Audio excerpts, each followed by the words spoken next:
Fala família do Cangaço Eterno, tudo bem com vocês? Espero que sim. Para quem não me conhece, sou Elton Araújo e mais uma vez vou trazendo um vídeo aqui para o canal. Antes de iniciar, já vou pedindo para que você deixe um like nesse vídeo. Se você não é inscrito, por gentileza, se inscreva. Ative o sininho de notificações para não perder nada do que acontece por aqui. Agora, sem mais delongas, vamos para o vídeo. Pessoal, muita gente me pergunta quem para mim são os maiores cangaceiros da história do cangaço. E por diversas vezes eu vejo a galera criando suas próprias listas. Eu, por sinal, já fiz um vídeo aqui no canal com relação a esse tema. Porém, devido à grande quantidade de pedidos e pelo fato de ser um assunto que gera sempre muitas divergências, eu irei fazer meu top 20 dos maiores cangaceiros. Antes, preciso deixar algumas coisas bem claras por aqui. Primeiro, isso vai ser uma lista minha. Vocês têm o total direito de discordar e mudar a ordem dos cangaceiros. Segundo, farei a lista embasada no campo de pesquisa que eu estudo, ou seja, o cangaço lampiônico. Então, Antônio Silvino, Jesuíno Brilhante, esse tipo de cangaceiros não vão entrar na lista. Terceiro, usarei um método meu particular para qualificar o ranking dos cangaceiros, sendo levado em conta os seguintes quesitos: relevância histórica do personagem, se o mesmo foi chefe de subgrupo ou um dos líderes de sua época, quando não tinha os subgrupos, longevidade no cangaço, sobrevivência ao fenômeno social, além da coragem e da crueldade. Sendo assim, diante dos meus estudos, qualificando cada ponto, cheguei à seguinte conclusão, sendo esses os 20 maiores cangaceiros da Era Lampiônica, em minha opinião. Na 20ª colocação aparece o cangaceiro de vulgo Arvoredo. Ele, que era baiano e primo do cangaceiro Curisco, entra nessa posição. Eu fiquei muito na dúvida entre ele e o cangaceiro Azulão, aquele morto na Lagoa do Lino. Azulão foi chefe de subgrupo. Arvoredo liderou alguns cangaceiros por um curto período. Porém, levando em conta a relevância histórica, coloquei Arvoredo na 20ª colocação. Na 19ª colocação aparece o cangaceiro Antônio Rosa, ou Toninho do Gelo. Ele, que é considerado por muitos irmão de criação dos irmãos Ferreira, Antônio Rosa era um cangaceiro considerado insubordinado, não recebia ordens de ninguém e, segundo Luiz de Cazuza, era uma cobra extremamente perigoso.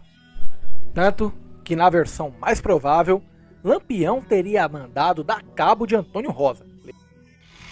Na 18ª colocação aparece o cangaceiro Zé Sereno. Ele, que vem do clã dos Ingrácias, tinha tios famosos no cangaço: Antônio, Cirilo e Luiz de Ingrácia, além de seus primos Antônio Dicionário, Zé Baiano, Mané Moreno. Ele também foi chefe de subgrupo de Lampião e sobreviveu ao cangaço. Por sinal, ele estava na Grota do Angico. Na 17ª colocação aparece o cangaceiro Jararaca. Ele, que na primeira fase do cangaço já era considerado um dos maiores cangaceiros da época, era um cangaceiro de extrema coragem e crueldade, além de ter grande experiência no mundo militar. A sua morte lá em Mossoró em 1927 representou um duro golpe para as forças de Lampião. Na 16ª colocação aparece o cangaceiro Moreno. Este pernambucano era extremamente cruel, matou diversas vítimas e ele mesmo assumiu isso lá na sua velhice. Moreno chegou a ser chefe de subgrupo. Ele assumiu o grupo após a morte de Virgínio Fortunato. Por sinal, ele também ficou com a mulher que foi de Virgínio, a cangaceira Durvinha. Moreno é um dos poucos cangaceiros que não foram feridos à bala. Além do mais, ele sobreviveu ao cangaço. Ele fugiu com a sua companheira Durvinha para Minas Gerais, onde viveu anonimamente. E foi em Minas que ele e Durvinha morreram. Na 15ª colocação aparece o cangaceiro Antônio de Ingrácia. Antônio de Ingrácia vinha de uma família que deu vários cangaceiros, e ele foi o maior expoente dessa família. Antônio só sumiu do cangaço após aquele problema que seu primo, Sabiá, teve com a jovem que era a família de pessoas ligadas a Lampião. Ele teria violentado a jovem. Antônio não gostou de Lampião ter mandado matar esse cara, e aí deu aquele problema. Bater de frente com o Virgulino era confusão na certa. Dizem que Cirilo de Ingrácia, seu próprio irmão, teria o matado. Pra mim essa não cola. Em minha opinião, ele saiu do cangaço para não ser morto por Lampião. Na 14ª colocação aparece o cangaceiro José Dedé, vulgo Baliza. Este cangaceiro era um dos mais experientes do bando de Sr. Pereira, tendo atuado com Lampião. Lampião sabia que ele incomodava, Ele também não gostou de ter sido preterido por Lampião e queria assumir o bando. Por isso, Lampião mandou passar o cerol nele, pois sabia que o cara era valente, era perigoso e tinha senso de liderança. Então preferiu cortar o mal pela raiz. Na 13ª colocação aparece Levino Ferreira, vulgo Vassoura. Ele era irmão de Lampião. Era um cangaceiro muito perigoso e extremamente ousado. A ousadia e valentia de Levino Ferreira extrapolavam os limites da racionalidade. Porém, devido a essa ousadia, devido a esse amostramento todo, ele foi morto em 1925. Na 12ª colocação aparece o cangaceiro de vulgo Gato. Esse baiano era cruel demais. Toda vez que nós fazemos uma lista procurando saber quem era o cangaceiro mais cruel, ele ganha de lavada. Gato não deixava por menos, matava quem passava pela sua frente. Até sua mãe quase virou uma de suas vítimas. Ele matou muita gente de sua própria família e cangaceiros que eram primos dele, como Mormaço e Mourão. Extremamente fiel a Lampião, este índio da tribo Pancararé foi chefe de subgrupo e encontrou seu fim no ano de 1936, em Piranhas, Alagoas. Na 11ª colocação aparece Mariano, sendo que ele foi um dos 5 que atravessou com Lampião o São Francisco em direção a terras baianas. Por aí você já tira que ele tinha muita proximidade com o chefe Mó. Como chefe de subgrupo, Mariano causou grandes problemas e sempre foi um grande alicerce para Lampião em suas guerras. Encontrou seu fim no ano de 1936, morto pela volante do tenente Zé Rufino. E finalmente chegamos ao nosso top 10. E eu quero saber de vocês se vocês estão concordando comigo. E na 10ª colocação aparece o cangaceiro Meia-Noite. Aquele que Lampião dizia que valia por 10 cangaceiros. O cangaceiro que desafiou os próprios irmãos de Lampião e saiu do bando desafiando quem quisesse vir pegar suas armas. Dizem que ele enfrentou mais de 100 inimigos sozinho, conseguiu fugir e só foi morto porque foi traído. Na 9ª colocação aparece o cangaceiro Zé Baiano.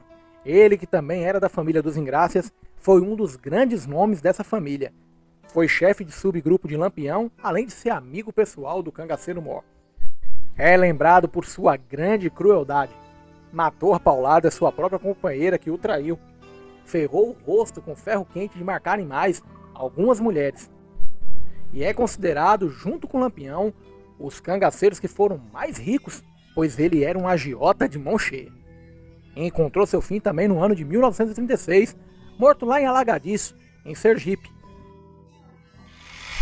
Na 8ª colocação aparece o cangaceiro Cirilo de Ingrácia, outro grande expoente da família Ingrácia. Coloco ele nessa posição, pois em 1933, quando a polícia baiana fez uma lista com as cabeças dos cangaceiros mais valiosas, a dele figurava depois da de Lampião e de Curisco, se não me falha a memória. Era um cangaceiro muito perigoso. Dizem que ele matou o próprio irmão, eu não acredito muito não. Zé Baiano e Zé Sereno só tiveram mais destaque depois de sua morte, pois ele liderava todo mundo ali. Encontrou seu fim em Alagoas no ano de 1935. Na 7ª colocação aparece o cangaceiro Bom de Veras dos Marcelinos. Este cangaceiro impressionou até Lampião, que colocou seu vulgo Bom de Veras, exatamente por ele ser bom de verdade. Era corajoso, cruel e tinha um grande senso de liderança. Daí, teve que se afastar de Lampião, pois o mesmo enxergava que ele tinha capacidade para assumir o bando. Encontrou seu fim em dezembro de 1926, supostamente por um fogo amigo. Na 6ª colocação aparece o cangaceiro Virgínio Fortunato, vulgo Moderno. Ele que foi cunhado de Lampião, pois foi casado com uma de suas irmãs, a jovem Angélica Ferreira, entrou para o cangaço bem jovem, por volta do ano de 1927. Acompanhou Lampião até 1936, sendo chefe de subgrupo. Era conhecido como aquele cabra que gostava de capar suas vítimas.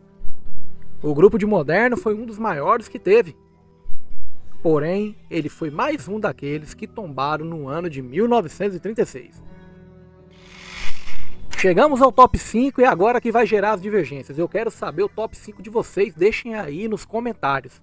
Na minha opinião, entra Ângelo Roque, vulgo Labareda. Um dos cangaceiros mais longínquos da história do cangaço lampiônico, foi chefe de subgrupo, além de ser corajoso e bem perigoso. O último grupo armado a se entregar foi o de Ângelo Roque, e o mesmo sobreviveu ao cangaço. Na quarta colocação aparece um cangaceiro que poderia facilmente estar em segundo ou primeiro, Sabino das Abóboras. Ele era considerado um cangaceiro muito próximo de Lampião, amigo do mesmo, perigoso ao extremo. Tinha seus próprios cangaceiros antes de se juntar com Lampião.